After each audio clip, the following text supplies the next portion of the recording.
Hi, I'm Kalymnios and I help people just like you feel superhuman. What do I mean by superhuman? Imagine how you feel on your best day. Now, times that feeling by 10 and being able to live like that most days.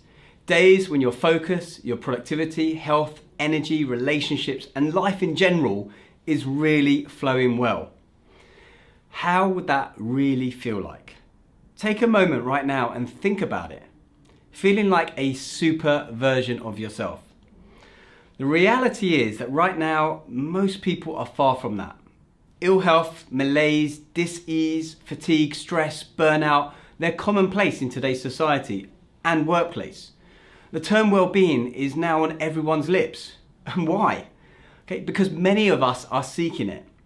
Even though it's hard to define, I like to think of it as a state of mental, physical, emotional and spiritual or purposeful balance and optimization. Not just a case of nothing being broken, but everything working well. And over the many years of ferocious study on this topic, I've realized that it can get really complicated and convoluted. Right? Many experts and even more opinions.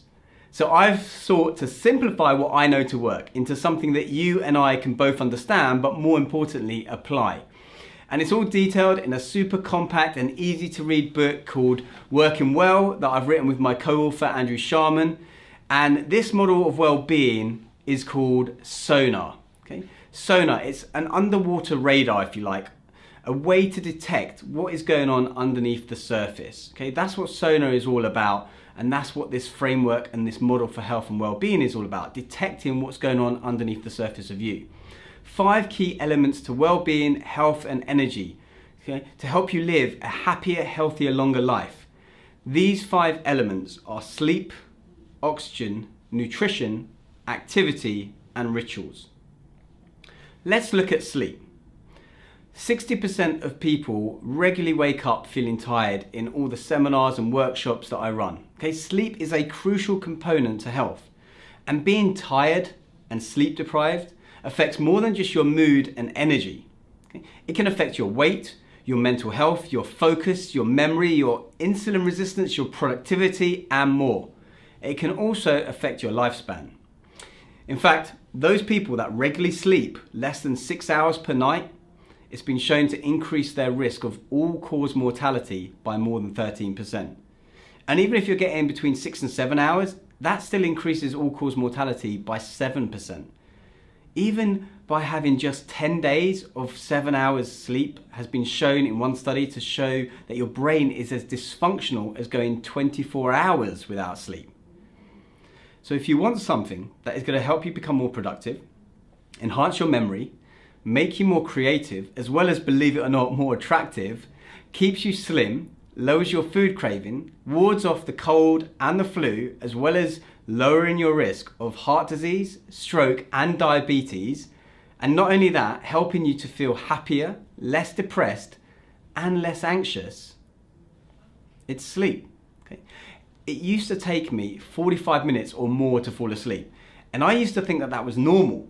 Right? I used to wake up several times in the night and then I'd still wake up feeling tired. But then I decided to make sleep a study and I dove deep into the topic. And now from 45 minutes, it's more like 45 seconds to get me to fall asleep. So sleep is a huge topic, right? But if I was to give you one piece of advice to help you improve your sleep, it would be to give yourselves a wind down window of at least 30 minutes, but more ideally 90 minutes or more, before you go to bed, away from stimuli. Things like TVs, phones, laptops, even bright lights. If you can use really low level lights and then do something different, right? Maybe instead of watching TV or being on your laptop, you read a book or you prepare your bag for the next day or you do the washing up, tidying up. Maybe you have a nice relaxing bath or, God forbid, talk. Yeah, just talk to people that live with you. Just don't go to bed all wired and tired. Let's take a look at O, oxygen. This is a metaphor for your breath. You can go weeks or months without food, days without water, but only a few minutes without breath. So it makes sense to me that if it's important for life, it's probably important for your well-being.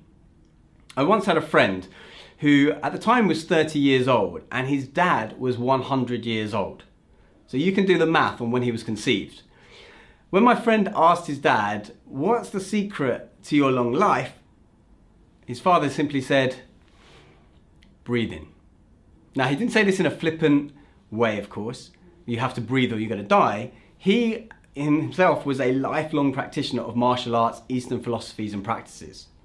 Breathing well can help you with your energy and well-being. Okay, but how?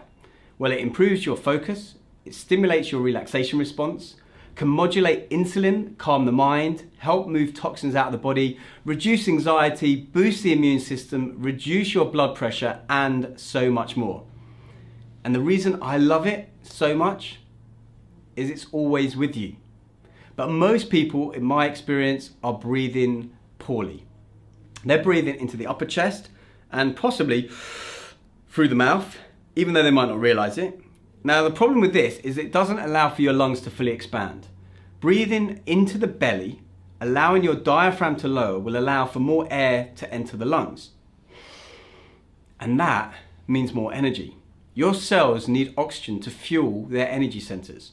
And by breathing into the chest, as many of us do when we're seated at our desks, in cars, on trains, looking at our mobile phones even, you do the exact opposite. You do increase your fight or flight response. Okay? You get low levels of continuous stress throughout the day. And mouth breathing just makes this worse, as well as creating a whole host of other problems. Breathing in through the nose, however, will help activate your rest and digest relaxation response. So here's my invitation to you. Just take one conscious belly breath per day. That's it.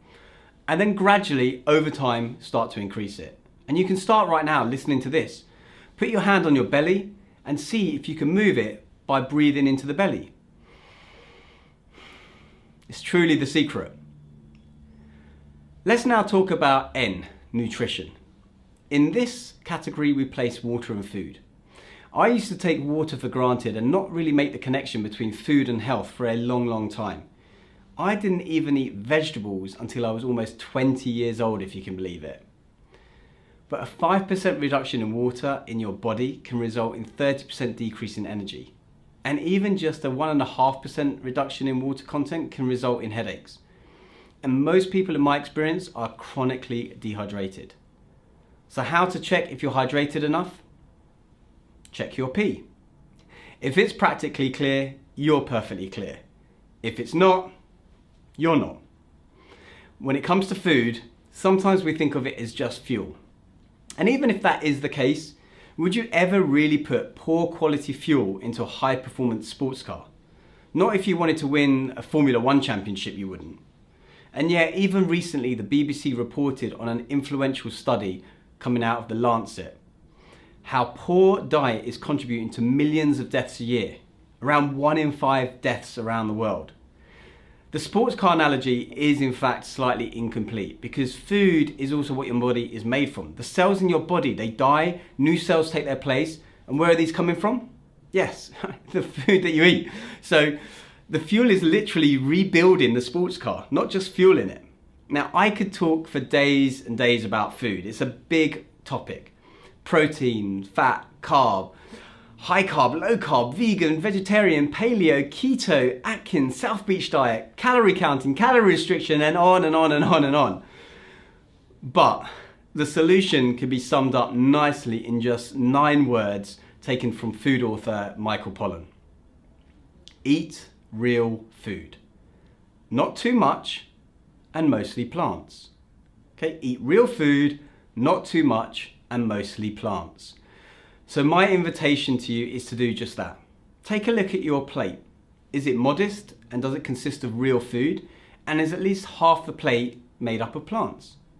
Everything else is secondary. The A in SONAR stands for activity. Quite simply, we're not designed to be sedentary for long periods of time. Even sitting for just 1 hour can result in up to 50% reduction in blood flow to the main leg artery. Whereas a break at 30, 90 and 150 minutes within a 3-hour period kept the blood flowing well, according to one study. And it's not just about exercising either. Even if you go to the gym every lunchtime, of which I applaud you, it's a great thing to do. But think about this. the average person might be spending 8 hours a day in bed, even if they're not actually sleeping all that time, 8 hours at their desk or doing some other sedentary position, 2 hours a day commuting, an hour at their desk maybe for lunch, an hour combined for breakfast and dinner, again sitting, or a couple of hours again watching TV or online at night. That is potentially, if you've done the maths, 22 hours in 24 hours of a day sitting, or 92% of the time being sedentary.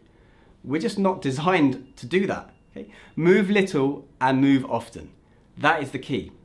It's also going to help you disperse cortisol in your body, which is mostly thought of as the stress hormone. So I want you to think about, how can you move more? Even if it is just stretching at your desk, or even just stretching legs at the end underneath your desk, okay? Think about what we talked about in nutrients, okay? Water, drink lots of water. Drinking lots is going to make you get up and go to the loo. And actually, that's going to be a good thing for your movement. It's going to help you move more. Just of course, remember to stop drinking maybe an hour or so before bed so that you don't have to get up in the night to use the loo. Find excuses to move in the day. Park the car at the furthest spot from the car park. Walk up the stairs, even if you can only manage a flight or two and then you need to get the lift for the rest of the way. Speak to a colleague further down on the floor rather than just emailing them or phoning them. Okay? Ask yourself, how can you move more? And you're going to find the answers. We are what we repeatedly do. Excellence then is not an act, but a habit. Wise words from the ancient Greek philosopher Aristotle. R is the final letter of the SONA model, and it stands for rituals. We are creatures of habit. Even our thoughts, of which we have an estimated 90,000 a day, are mostly the same, day after day after day. Okay? Habits, routines, rituals. If you want to change your life, you need to change something that you do habitually. Now, a routine and a ritual differ in that a ritual to me is more about the meaning that you assign to the activity that you do. It might be that you've got a routine of brushing your teeth. At least I hope you have a routine of brushing your teeth. But spending 2 minutes every night brushing your teeth while internally listing all the things that you're grateful for in life, that's what's going to make it into a ritual. And an empowering one at that. So let me ask you, what rituals can you start to install in your life? Perhaps you even link it to something from this talk, from the SONA model. Maybe that one conscious breath that I asked you to take, the one conscious breath a day, you take that every time that you turn your computer on, or every time you walk through a particular door of the office, or open your car door, or maybe even just boiling the kettle. Pretty soon, you're going to link that activity, boiling the kettle, opening the door, etc., to that conscious breath, and it's going to become ritualized. Now, I'm sure that you can think of something that works for you that's better, of course. So there we've got it, SONA, okay? Sleep, oxygen, nutrition, activity, and rituals. 5 simple strategies to help improve your health, well-being, and energy, help you live a happier, healthier, longer life, and improve your focus, your productivity, and your ability to own the day. There's a lot in this talk, and there's a lot in this model, but you can apply these principles outlined and also detailed in the Working Well book to help supercharge your life. Take what you've learned here and act on it. Okay? Take action. That is so important. If you want to 10x your day, work well, live well, and be well, be super, think SONA.